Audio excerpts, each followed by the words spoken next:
Welcome tea short కార్యక్రమంలో ఈరోజు భాగంగా నిష్పత్తి ఎక్కువ రాష్ట్రాలు స్త్రీ నిష్పత్తి తక్కువ రాష్ట్రాలు మనం తెలుసుకునే ముందు ఇక్కడ సెక్స్ రేషియో అనే పదాన్ని మనం తీసుకుంటే స్త్రీ పురుష నిష్పత్తిని తీసుకుంటే మన దేశంలో 1000 మంది పురుషులకు 943 మంది స్త్రీలు ఉన్నారు యాజ్ పర్ 2011 జనాభా లెక్కల ప్రకారం. 2011 సెన్సెస్ ప్రకారం ప్రతి 1000 మంది పురుషులకు 943 మంది స్త్రీలు ఉన్నారు. అంటే పురుషులు ఎక్కువ ఉన్నారు, స్త్రీలు తక్కువ ఉన్నారు. కానీ ఇక్కడ మనం జనరల్గా మనం పరిగణలోకి తీసుకుంటే ప్రపంచంలో ప్రతి 1000 మంది పురుషులకు 1167 మంది స్త్రీలు రష్యాలో హైయెస్ట్ ఉన్నారండి.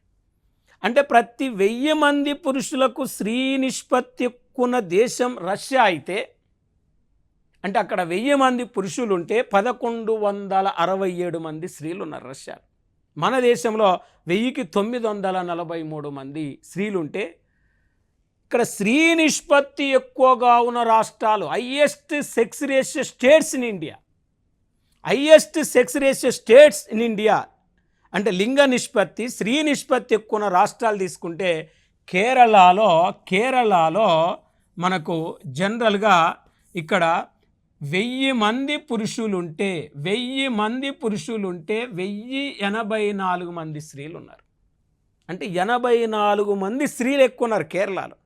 అదే మనం ఆంధ్రప్రదేశ్లో తీసుకుంటే 1000 మంది పురుషులుంటే 997 మంది స్త్రీలు ఉన్నారు ఆంధ్రప్రదేశ్లో. అదే తమిళనాడులో 1000 మంది పురుషులుంటే 996 మంది స్త్రీలు ఉన్నారు. 996 మంది స్త్రీలు ఉన్నారు. మరి లింగ నిష్పత్తి తక్కువ రాష్ట్రం ఏంటంటే హర్యానా స్టేట్. ఈ హర్యానాలో 1000 మంది పురుషులుంటే వాస్తవానికి 879 మంది స్త్రీలు ఉన్నారు. 879 అంటే మనకు ఎట్లా అడుగుతాడు, లింగ నిష్పత్తి తక్కువ రాష్ట్రం అని అడగొచ్చు, లేకపోతే ప్రతి 1000 మంది పురుషులకు స్త్రీ నిష్పత్తి తక్కువ రాష్ట్రం అని అడగొచ్చు, స్త్రీ నిష్పత్తి తక్కువ రాష్ట్రం అని అడగొచ్చు. కానీ ఇక్కడ క్వశ్చన్ అడిగేదాన్ని బట్టి మనం ఆన్సర్ చేయాల్సి ఉంటుంది. 2011 జనాభా లెక్కల ప్రకారం సంఖ్యాపరంగా స్త్రీలు ఎక్కువ రాష్ట్రం ఏంటంటే ఉత్తరప్రదేశ్ అండి, సంఖ్యాపరంగా. కానీ 2011 జనాభా లెక్కల ప్రకారం లింగ నిష్పత్తి ఎక్కువ రాష్ట్రం ఏంటంటే కేరళ. అంటే కేరళలో 1000కి 1084 ఉన్నారు. ఉత్తరప్రదేశ్లో 1000కి 1084 లేకపోయినా ఉత్తరప్రదేశ్ జనాభా ఎక్కువ కాబట్టి అక్కడ స్త్రీలు ఎక్కువ ఉన్నారు. కేరళలో 1000కి 1084 మంది స్త్రీలు ఉన్నప్పటికీ ఉత్తరప్రదేశ్తో పోలిస్తే కేరళలో స్త్రీల సంఖ్య తక్కువ, స్త్రీ నిష్పత్తి ఎక్కువ. హర్యానాలో ప్రతి 1000 మందికి వాస్తవానికి 879 మంది స్త్రీలు ఉన్నప్పటికీ స్త్రీ నిష్పత్తి తక్కువ ఉన్నప్పటికీ సంఖ్యాపరంగా మన దేశంలో స్త్రీలు తక్కువ సిక్కిం రాష్ట్రంలో ఉన్నారు. ఎందుకు సిక్కిం రాష్ట్రంలో ఉన్నారంటే సిక్కిం మొత్తం జనాభా 6 లక్షలు. అందుకే స్త్రీ నిష్పత్తి తక్కువ రాష్ట్రం అంటే హర్యానా, సంఖ్యాపరంగా స్త్రీలు తక్కువ రాష్ట్రం అంటే సిక్కిం చేయాలి. మరి ఇక్కడ హర్యానా తర్వాత స్త్రీ నిష్పత్తి కేవలం సిక్కింలో 1000 మంది ఉంటే 890 మంది స్త్రీలు ఉన్నారండి. అంటే 1000 మంది పురుషులుంటే 890 మంది స్త్రీలు ఇక్కడ మనకు ప్రధానంగా కనపడుతున్నారు. మరి ఇక్కడ జనరల్గా తీసుకుంటే ఇది ఇక స్త్రీ నిష్పత్తి మనకు జనరల్గా ఒక్కసారి పరిగణలోకి తీసుకుంటే మన దేశంలో వాస్తవానికి స్త్రీ నిష్పత్తి ఎక్కువగా ఉన్న కేంద్రపాలిత ప్రాంతం ఏంటంటారండి పాండిచ్చేరి అనే కేంద్రపాలిత ప్రాంతంలో, అంటే తమిళనాడు రాష్ట్రంలో ఉన్న పాండిచ్చేరి అనే కేంద్రపాలిత ప్రాంతంలో 1000 మంది పురుషులుంటే 1037 మంది స్త్రీలు ఉన్నారు. అంటే స్త్రీ నిష్పత్తి ఎక్కువ ఉన్న కేంద్రపాలిత ప్రాంతం పాండిచ్చేరి, స్త్రీ నిష్పత్తి తక్కువ ఉన్న కేంద్రపాలిత ప్రాంతం అంటే డయ్యూ డామన్ యాజ్ పర్ 2011 ప్రకారం. అంటే ఇప్పుడు డయ్యూ డామన్ అనేది ఇప్పుడు ప్రజెంట్ లేదు, దాద్రా నగర్ హవేలీలో కలిపినప్పటికీ యాజ్ పర్ 2011 ప్రకారం పాండిచ్చేరిలో ఎక్కువ 1000 మంది పురుషులుంటే 1037 మంది స్త్రీలుంటే అదే డయూడామన్ అనే కేంద్రపాలిత ప్రాంతంలో 1000 మంది పురుషులు ఉంటే 618 మాత్రమే స్త్రీలు ఉన్నారు. యాజ్ పర్ 2011 జనాభా లెక్కల ప్రకారం అని చెప్తున్నాం. నెక్స్ట్ మనం పరిగణలోకి తీసుకుంటే జనాభా వృద్ధి రేటు, పాపులేషన్ గ్రోత్ రేటు. అంటే జనాభా వృద్ధి రేటును మనం పరిగణలోకి తీసుకుంటే ఎట్లా కనుక్కుంటారు జనాభా వృద్ధి రేటును అంటే, ఫస్ట్ మనం వాస్తవానికి జనాభా పెరుగుదలను కనుక్కోవాలి. జనాభా పెరుగుదలను కనుక్కోవాలంటే దానికి ఫార్ములా ప్రస్తుత జనాభా నుంచి ఏం చేయాలంటే గత సంవత్సరపు జనాభాను తీసేయాలి. గత సంవత్సరపు జనాభాను తీసేయాలి. ప్రస్తుత జనాభా నుంచి గత సంవత్సరపు జనాభాను తీసేయాలి. తీసేసి గత సంవత్సరపు జనాభా చేత భాగించాలి. వచ్చిన ప్రతిఫలాన్ని ఇంటూ 100 చేత మనం ఎచ్చవేయాలి.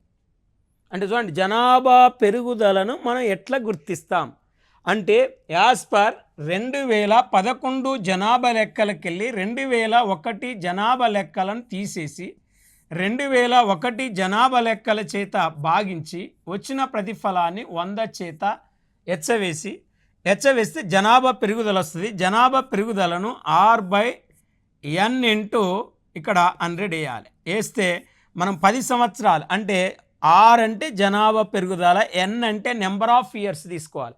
1 ఇయర్ కావాలన్నా, 2 ఇయర్స్ కావాలన్నా, 10 ఇయర్స్ కావాలంటే ఇక్కడ స్క్వేర్ చేస్తే మనకు జనాభా వృద్ధి రేటు వస్తుందండి. అంటే జనాభా వృద్ధి రేటుని ఇట్లా కనుక్కుంటాం, జనాభా పెరుగుదలని ఇట్లా కనుక్కుంటాం.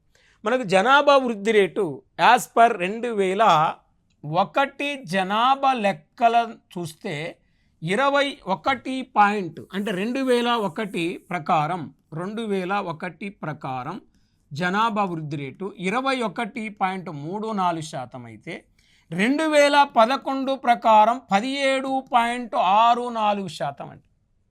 అంటే 2001తో పోలిస్తే 2011 నాటికి మన దేశంలో జనాభా వృద్ధి రేటు తగ్గింది. కానీ జనాభా వృద్ధి రేటు తగ్గింది కానీ మైనస్లోకి వెళ్ళలేదు. కానీ భారతదేశ చరిత్రలో జనాభా వృద్ధి రేటు అనేది మైనస్ అంటే రుణాత్మకంగా ఎప్పుడైంది అంటే 1921 సంవత్సరంలో.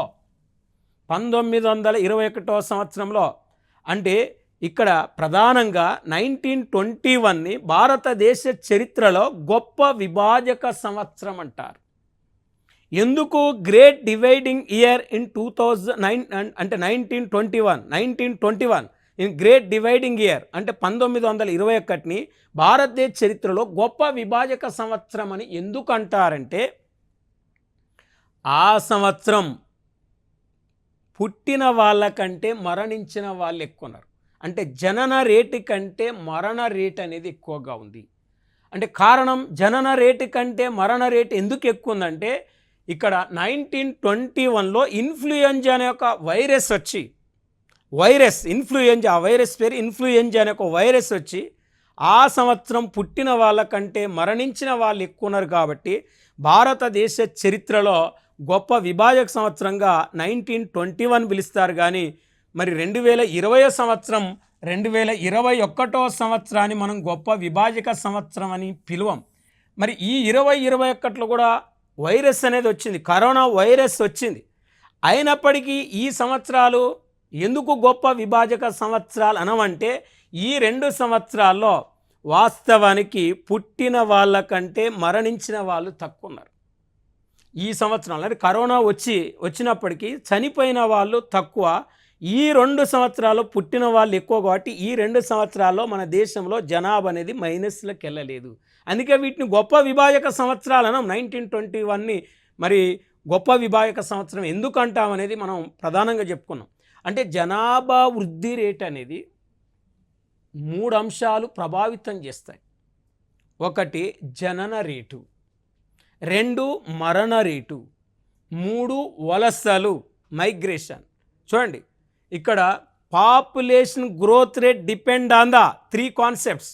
ఒకటి first birth rate, second death rate, third migration. ఈ 3 అంశాలు జనాభా వృద్ధి రేటును మనం ప్రభావితం చేస్తూ నేను చెప్తున్నాం. యాజ్ పర్ 2011 ప్రకారం 17.64% జనాభా వృద్ధి రేటు ఉంది. అయితే జనాభా వృద్ధి రేటు ఎక్కువగా ఉన్న రాష్ట్రాలను మనం పరిగణలోకి తీసుకుంటే మేఘాలయ 27.9% ఉంది. Highest population growth rate state India అంటే మేఘాలయ 27.9% ఉంది. తర్వాత మనం అరుణాచల్ ప్రదేశ్ తీసుకుంటే 26.0 ఉంది అరుణాచల్ ప్రదేశ్. తర్వాత బీహార్ తీసుకుంటే 25 ఇక్కడ 4%, 25.4% ఉంటే ఇక్కడ అరుణాచల్ ప్రదేశ్లో 26.0 ఉంటే మేఘాలయలో 27.9%. Highest population growth rate states in India అన్నప్పుడు మేఘాలయ, అరుణాచల్ ప్రదేశ్ అండ్ బీహార్ స్టేట్లు గుర్తుపెట్టుకోవాలి.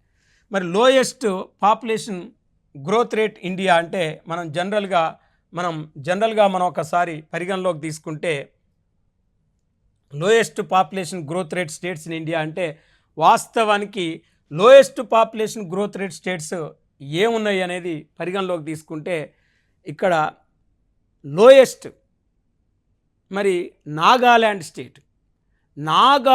స్టేటు lowest population growth rate state Nagaland. తర్వాత మనం కేరళ అనేది కూడా లోయెస్ట్. తర్వాత గోవా అనేది కూడా lowest population growth rate states. అంటే నాగాల్యాండ్లో -0.6% ఉంది. -0.6% ఉంది ఎక్కడ? నాగాల్యాండ్ స్టేట్లో. మరి 2001లో హయ్యెస్ట్ పాపులేషన్ గ్రోత్ రేట్ నమోదై 2011లో లోయెస్ట్ పాపులేషన్ గ్రోత్ రేట్ నమోదైన రాష్ట్రం నాగాల్యాండ్, జస్ట్ -0.6. దాని తర్వాత కేరళ 4.9% గ్రోత్ రేట్ ఉంటే గోవా 8.2% గ్రోత్ రేట్ ఉంది. అంటే lowest population growth rate states in India అంటే నాగాల్యాండ్, కేరళ, గోవా. మరి ఇప్పుడు జనరల్గా జనాభా వృద్ధి రేట్ ఎక్కువ కేంద్ర పాలిత ప్రాంతం ఏందంటాడు. జనాభా వృద్ధి రేట్ ఎక్కువ కేంద్ర పాలిత ప్రాంతం ఏంటంటే దాద్రా నగర్ హవేలీ. ఈ దాద్రా నగర్ హవేలీ 55.9% గ్రోత్ రేట్ ఇక్కడ మనకు కనపడుతుంది. 55.9%. Highest population growth rate union territories in India అంటే నాగాల్యాండ్ 55.9 అయితే, lowest population growth rate union territories in India అంటే జనాభా వృద్ధి రేట్ తక్కువ కేంద్ర పాలిత ప్రాంతం ఏంటిదని మనం పరిగణలోకి తీసుకుంటే అక్కడ మెయిన్గా లక్షద్వీప్ అంటే లక్షద్వీపులు అనేది అతి తక్కువ జనాభా వృద్ధి రేటు ఉన్న కేంద్ర పాలిత ప్రాంతం. అంటే హైయెస్ట్ దాద్రా నగర్ హవేలీ, లోయెస్ట్ లక్షద్వీపులో కేవలం 6.3% గ్రోత్ రేట్ ఉందండి. మరి ఇది పాపులేషన్ గ్రోత్ రేట్ సంబంధించిన అంశం. యాజ్ పర్ 2011 జనాభా లెక్కలను తీసుకుంటే మరి 2011 జనాభా లెక్కలను పరిశీలించినట్లయితే గ్రామీణ జనాభా, పట్టణ జనాభా, ఇక్కడ 2001 ప్రకారం గ్రామీణ జనాభా 72.22%. అదే 2011కు వచ్చేసరికి మెయిన్గా గ్రామీణ జనాభా 68.80% తగ్గింది. అంటే 2001తో పోలిస్తే 2011 నాటికి గ్రామీణ జనాభా శాతం తగ్గింది 72 నుంచి 68%. అదే 2001 ప్రకారం పట్టణ జనాభా 27.78% ఉంటే 2011 ప్రకారం పట్టణ జనాభా 31.22% తగ్గింది. అంటే 22% అంటే ఇక్కడ 27.78 నుంచి 31.22%గా ఉందంటే పట్టణ జనాభా శాతం పెరిగింది, గ్రామీణ జనాభా శాతం తగ్గింది. అక్కడ 72 నుంచి 68 గ్రామీణ జనాభా శాతం తగ్గితే 27 నుంచి 31%కి పట్టణ జనాభా శాతం పెరిగింది. మరి ఇప్పుడు జనరల్గా మనం పరిగణలోకి తీసుకుంటే 2011 జనాభా లెక్కలను తీసుకుంటే భారతదేశంలో గ్రామీణ జనాభా ఎక్కువ రాష్ట్రం ఏందని అడుగుతాడు. ఉత్తరప్రదేశ్గా మనం గుర్తుపెట్టుకోవాలి. యూపీ ఉత్తరప్రదేశ్ గ్రామీణ జనాభా ఎక్కువగా ఉన్న రాష్ట్రం ఉత్తరప్రదేశ్. ఇక్కడ highest rural population state in India అంటే ఉత్తరప్రదేశ్. మరి వాస్తవానికి ఇక్కడ రెండు ఉంటాయి. గ్రామీణ జనాభా ఎక్కువగా ఉన్న రాష్ట్రం వేరు, గ్రామీణ జనాభా శాతం ఎక్కువ ఉన్న రాష్ట్రం వేరు. గ్రామీణ జనాభా తక్కువ ఉన్న రాష్ట్రం వేరు, గ్రామీణ జనాభా శాతం తక్కువ ఉన్న రాష్ట్రం వేరు. పట్టణ జనాభా ఎక్కువ ఉన్న రాష్ట్రం వేరు, పట్టణ జనాభా శాతం ఎక్కువ ఉన్న రాష్ట్రం వేరు. పట్టణ జనాభా తక్కువ ఉన్న రాష్ట్రం వేరు, పట్టణ జనాభా శాతం తక్కువ ఉన్న రాష్ట్రం వేరు. ఇది అంటే ఇక్కడ మనం జనరల్గా మనం ఒకసారి పరిగణలోకి తీసుకుంటే గ్రామీణ జనాభా ఎక్కువగా ఉన్న రాష్ట్రం ఉత్తరప్రదేశ్. 76.2% ఉంది ఉత్తరప్రదేశ్లో. 76.2% ఉంది ఉత్తరప్రదేశ్లో. అదే గ్రామీణ జనాభా శాతం ఎక్కువగా ఉన్న రాష్ట్రం అంటే హిమాచల్ ప్రదేశ్ అండి. అంటే హిమాచల్ ప్రదేశ్లో 89.96% గ్రామీణ జనాభా శాతం ఉంది. అంటే ఇక్కడ సంఖ్య ఎక్కువ ఉంది, ఇక్కడ శాతం ఎక్కువ ఉంది. అంటే ఉత్తరప్రదేశ్లో సంఖ్య ఎక్కువ ఉంది, హిమాచల్ ప్రదేశ్లో శాతం ఎక్కువ ఉంది. మరి గ్రామీణ జనాభా తక్కువగా ఉన్నది సిక్కిం. గ్రామీణ జనాభా తక్కువగా ఉన్న సిక్కిం ఇక్కడ 75.3% ఉందండి. గ్రామీణ జనాభా శాతం తక్కువ ఉన్నది గోవా, ఇక్కడ 37.2 ఉన్నదండి. 37.2 ఉన్నది. అంటే యూపీ గ్రామీణ జనాభా ఎక్కువ ఉన్న రాష్ట్రం, హిమాచల్ ప్రదేశ్ గ్రామీణ జనాభా శాతం ఎక్కువ ఉన్న రాష్ట్రం, సిక్కిం గ్రామీణ జనాభా తక్కువ ఉన్న రాష్ట్రం, గోవా గ్రామీణ జనాభా శాతం తక్కువ ఉన్న రాష్ట్రం. గోవా అంటే శాతం తక్కువ ఉన్న రాష్ట్రం గోవా 37.2%. మరి ఇక్కడ పట్టణ జనాభా ఎక్కువగా ఉన్న రాష్ట్రం వాస్తవానికి మహారాష్ట్ర 45.23 ఉంటే అంటే పట్టణ జనాభా శాతం ఎక్కువ ఉన్న రాష్ట్రం గోవా 62.8% ఉందండి. అంటే పట్టణ జనాభా ఎక్కువన్నది మహారాష్ట్ర, పట్టణ జనాభా శాతం ఎక్కువన్నది మాత్రం గోవా. పట్టణ జనాభా తక్కువన్నది ఏంటంటే సిక్కింలో పట్టణ జనాభా శాతం కేవలం 24. ఇక్కడ మనకు 97% ఉందండి. 97%. కానీ పట్టణ జనాభా శాతం తక్కువ ఉన్నది హిమాచల్ ప్రదేశ్ రాష్ట్రంలో కేవలం 10.04% ఉన్నది. 10.04% ఉన్నది. మరి ఇది జనరల్గా మనం గుర్తుపెట్టుకోవాల్సిన పాయింట్. అయితే ఇక్కడ మనకు మేజర్గా మన దేశంలో పట్టణ జనాభా ఎక్కువన్నది మహారాష్ట్ర, పట్టణ జనాభా శాతం ఎక్కువన్నది గోవా, పట్టణాలు ఎక్కువన్నది తమిళనాడు. తమిళనాడులో పట్టణాలు ఎక్కువన్నాయి. తమిళనాడు తర్వాత ఉత్తరప్రదేశ్లో పట్టణాలు ఎక్కువన్నాయి. ఉత్తరప్రదేశ్ తర్వాత మధ్యప్రదేశ్లో పట్టణాలు ఎక్కువన్నాయి. అంటే చూడండి, పట్టణాలు ఎక్కువన్నది తమిళనాడు, ఉత్తరప్రదేశ్ అండ్ మధ్యప్రదేశ్. పట్టణ జనాభా ఎక్కువన్నది మహారాష్ట్ర, పట్టణ జనాభా శాతం ఎక్కువన్నది గోవా. ఇప్పుడు మనం జనరల్గా తీసుకుంటే మెగా సిటీలు వేరు, మెట్రోపాలిటన్ సిటీస్ వేరు. అంటే 50 లక్షల జనాభా దాటితే దాన్ని మెగా సిటీ అంటాం, 10 లక్షల జనాభా దాటితే మెట్రోపాలిటన్ సిటీ అంటాం. యాజ్ పర్ 2011 ప్రకారం మన దేశంలో 53 మెట్రోపాలిటన్ సిటీస్ ఉంటే 2001 ప్రకారం 35 ఉంటే ఈ 10 ఇయర్స్లో మన దేశంలో 18 మెట్రోపాలిటన్ సిటీస్ పెరిగినాయండి. మెట్రోపాలిటన్ సిటీస్ ఎక్కువగా ఉన్న రాష్ట్రం ఏంటంటే కేరళలో వాస్తవానికి 7 మెట్రోపాలిటన్ సిటీస్ ఉన్నాయి. 7 మెట్రోపాలిటన్ సిటీస్ ఉన్నాయి. ఇది గుర్తుపెట్టుకోవాలి. కేరళ తర్వాత ఉత్తరప్రదేశ్ రాష్ట్రంలో 5 మెట్రోపాలిటన్ సిటీస్ ఉంటే తెలంగాణ రాష్ట్రంలో హైదరాబాద్ మాత్రమే ఒక్కటే మెట్రోపాలిటన్ సిటీ. ఇది 10 లక్షల జనాభా దాటిన నగరం. ఇది మెట్రోపాలిటన్ సిటీ, ఇది మెగా సిటీగా మనం చెప్పొచ్చు. మరి చాలామంది కన్ఫ్యూజ్ అయ్యి మెట్రోపాలిటన్ సిటీస్ ఎక్కువగా ఉన్న రాష్ట్రం ఉత్తరప్రదేశ్, మహారాష్ట్ర, వెస్ట్ బెంగాల్కి వెళ్తారు కాబట్టి కేరళలో 7 మెట్రోపాలిటన్ సిటీస్ ఉన్నాయండి. మరి నెక్స్ట్ మెగా సిటీ అంటే వాస్తవానికి 5 మిలియన్లు 50 లక్షల జనాభా దాటిన నగరం అండి. 2001 ప్రకారం మెగా సిటీలు 6 ఉంటే 2011 ప్రకారం 8 ఉన్నాయి. ఈ 10 ఇయర్స్లో 2 మెగా సిటీలు పెరిగినాయి. ఢిల్లీ, బొంబాయి, కలకత్తా, మరి చెన్నై, బెంగళూరు, హైదరాబాద్, అహ్మదాబాద్, పూణే.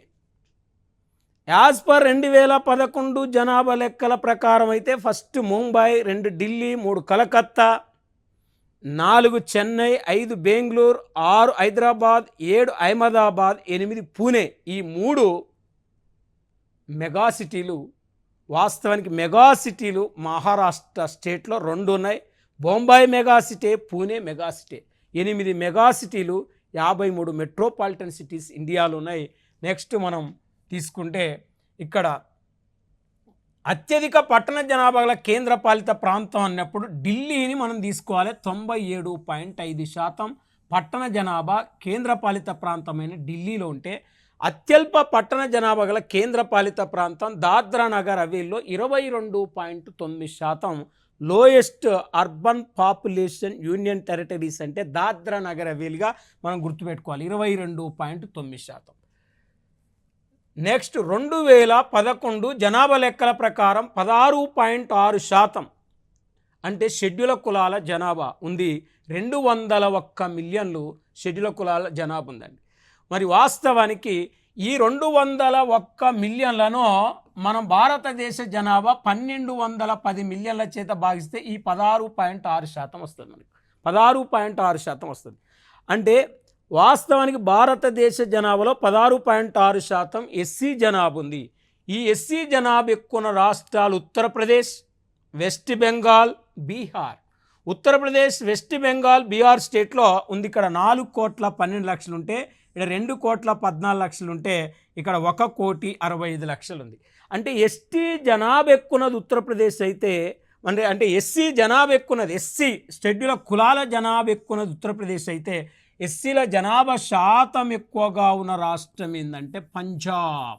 పంజాబ్లో 31.9% ఉంది. పంజాబ్లో ఇక్కడ అంటే షెడ్యూల్ కులాల జనాభా ఎక్కున్నది ఉత్తరప్రదేశ్, షెడ్యూల్ కులాల జనాభా శాతం ఎక్కున్నది పంజాబ్, 31.9% ఉందండి. మరి ఈ షెడ్యూల్ కులాల వాస్తవానికి మనం జనరల్గా చూస్తే షెడ్యూల్ కులాల జనాభా లేని రాష్ట్రాలు జనరల్గా మనకు మేజర్గా అరుణాచల్ ప్రదేశ్ రాష్ట్రంలో లేదు, నాగాల్యాండ్ స్టేట్లో లేదు. ఎస్సీల జనాభా లేని రాష్ట్రాలు అరుణాచల్ ప్రదేశ్, నాగాల్యాండ్ అయితే, ఎస్సీల జనాభా తక్కువగా ఉన్న రాష్ట్రం ఏంటంటే మిజోరాం. ఇక్కడ కేవలం 1,212 మంది ఉన్నారు. ఇక్కడ షెడ్యూల్ కులాల జనాభా 0.01% ఉంది. అంటే షెడ్యూల్ కులాల జనాభా తక్కువన్నది మిజోరాం, షెడ్యూల్ కులాల జనాభా శాతం తక్కువన్నది కూడా మిజోరామే, 0.01 ఉన్నారు. మరి ఈ షెడ్యూల్ కులాల జనాభా లేని మరి రాష్ట్రాలు నాగాల్యాండ్, అరుణాచల్ ప్రదేశ్ చెప్పినాం. షెడ్యూల్ కులాల జనాభా లేని వాస్తవానికి కేంద్రపాలిత ప్రాంతాలు తీసుకుంటే లక్షద్వీపులు, అండమాన్ నికోబార్ దీవుల్లో షెడ్యూల్ కులాల జనాభా లేరు. ఇక్కడ నెక్స్ట్ మనం పరిగణలోకి తీసుకుంటే, నెక్స్ట్ అధ్యయనం చేస్తే ఇక్కడ మేజర్గా నెక్స్ట్ ఇక్కడ ఎస్టీలు అయితే మన దేశ జనాభా 1,210 మిలియన్లు అయితే 2011 ప్రకారం 104 మిలియన్లు ఎస్టీలు ఉన్నారంటే, ఈ 104 మిలియన్లను 1,210 మిలియన్ల చేత భాగిస్తే భారతదేశ జనాభాలో ఎస్టీలు 8.6% ఉన్నారండి. 8.6% ఉన్నారు. అంటే ఎస్సీ ఎస్టీలు దాదాపు 24% ఉన్నారు. ఇద్దరు కలిపితే 1/4 ఎస్సీ ఎస్టీ జనాభా ఉంది భారతదేశ జనాభాలో. ఎస్టీలు ఎక్కువ రాష్ట్రం మధ్యప్రదేశ్, ఎస్టీల శాతం ఎక్కువ రాష్ట్రం మిజోరాం. అంటే మరి చూడండి, ఎస్టీలు అంటే షెడ్యూల్ తెగల జనాభా ఎక్కువ రాష్ట్రం మధ్యప్రదేశ్, ఎస్టీల జనాభా శాతం ఎక్కువ రాష్ట్రం మిజోరాం అంటాం. మరి ఎస్టీలు జనాభా తక్కువగా ఉన్న రాష్ట్రాన్ని మనం తీసుకుంటే వాస్తవానికి ఇక్కడ మనకు ఎస్టీల జనాభా తక్కువగా ఉన్న రాష్ట్రం ఏంటంటే వాస్తవానికి మనకు హైయెస్ట్ మధ్యప్రదేశ్లో 21.7% ఉంటే, అంటే దాదాపు 1,500,000 జనాభా ఉంటే, ఎస్టీల జనాభా ఎక్కువ ఉంటే, ఎస్టీల జనాభా తక్కువగా ఉన్న రాష్ట్రం ఇక్కడ శాతం ఎక్కువ ఉన్నది మిజోరాం అని చెప్తున్నాం. మిజోరాం స్టేట్లో 94.4% ఉన్నారు. ఎస్టీలు ఎక్కున్నది మధ్యప్రదేశ్, ఎస్టీల శాతం ఎక్కున్నది మిజోరాం 94.4% ఉన్నారు. మరి ఎస్టీల జనాభా తక్కువగా ఉన్న రాష్ట్రం గోవాలో 10.2 ఉంటే ఎస్టీల జనాభా శాతం తక్కువ ఉన్నది ఉత్తరప్రదేశ్, ఇక్కడ వాస్తవానికి 0.6% ఉన్నారు. దాదాపు 0.6% ఉన్నారు. ఇక్కడ శాతం తక్కువ ఉన్నారు, ఇక్కడ సంఖ్య తక్కువ ఉన్నారు గోవాలో. ఇప్పుడు ఒక్కసారి క్లారిటీ చూడండి. ఎస్టీలు ఎక్కున్నది మధ్యప్రదేశ్, ఎస్టీల శాతం ఎక్కున్నది మిజోరాం, ఎస్టీలు తక్కువన్నది గోవా, ఎస్టీల శాతం తక్కువన్నది ఉత్తరప్రదేశ్. మరి ఎస్టీ జనాభా లేని రాష్ట్రాలు పంజాబ్, హర్యానా. ఎస్టీల జనాభా లేని కేంద్రపాలిత ప్రాంతాలు మనం తీసుకుంటే ఢిల్లీ, చండీగఢ్, పాండిచ్చేరిలో ఎస్టీల జనాభా లేని కేంద్రపాలిత ప్రాంతాలుగా చెప్పవచ్చు. నెక్స్ట్ మనం మురికివాడల జనాభాను తీసుకుంటే ఇక్కడ 2011 జనాభా లెక్కల ప్రకారం 2613 మురికివాడల పట్టణాలు ఉన్నాయండి. అంటే 2001తో పోలిస్తే 2011 నాటికి 870 మురికివాడల పట్టణాలు మన దేశంలో అదనంగా పెరిగినాయి. ప్రజెంట్ ఇండియాలో 2613 మురికివాడల పట్టణాలు ఉన్నాయండి. మరి ఈ మురికివాడల పట్టణాలు ఎక్కువ రాష్ట్రం ఏంటంటే తమిళనాడు 507 పట్టణాలుంటే, రెండవది మధ్యప్రదేశ్ 303 పట్టణాలుంటే, నాలుగోది ఉత్తరప్రదేశ్ 293 పట్టణాలు ఉన్నాయి. తమిళనాడు, మధ్యప్రదేశ్, ఉత్తరప్రదేశ్లో మురికివాడల పట్టణాలు ఎక్కువ రాష్ట్రాలుగా మనం చెప్పొచ్చు. మురికివాడల అంటే అత్యధికంగా మురికివాడల్లో నివసించే జనాభా గల నగరాల్లో Mumbai first, Calcutta second, Chennai third, Delhi fourth. అంటే ముంబైలో 41% మంది మురికివాడలో నివసిస్తారు, కలకత్తాలో దాదాపు 29.6% మంది నివసిస్తే, చెన్నైలో 28% అయితే, ఢిల్లీలో 15% మంది అంటే 15% మంది. ఇక్కడ ముంబై, కలకత్తా, చెన్నై, ఢిల్లీ అనేది మనం ప్రధానంగా తీసుకోవచ్చు. ఇక లాస్ట్ మతాల వారి జనాభాను పరిగణలో తీసుకుంటే మన దేశ జనాభాలో హిందూ మత శాతం 79.8 ఉంది, ముస్లిం మతం 14.2% ఉన్నారు, క్రైస్తవ మతం 2.3% ఉన్నారు, సిక్కులు 1.7% ఉంటే, బౌద్ధులు 0.7% ఉంటే, జైనులు 0.4% ఉన్నారు. అంటే భారతదేశంలో అత్యధిక శాతం ఏ మతస్థులు ఉన్నారంటే ఫస్ట్ హిందువులు, 2 ముస్లింలు, 3 క్రైస్తవులు, 4 సిక్కులు. ఈ 4 గుర్తుంటే మనకు సరిపోతుంది. మానవ వనరులనే పాఠం ఇంతవరకు నేర్చుకోవటం జరిగింది. నెక్స్ట్ టాపిక్ మనం నెక్స్ట్ క్లాస్లో నేర్చుకుందాం.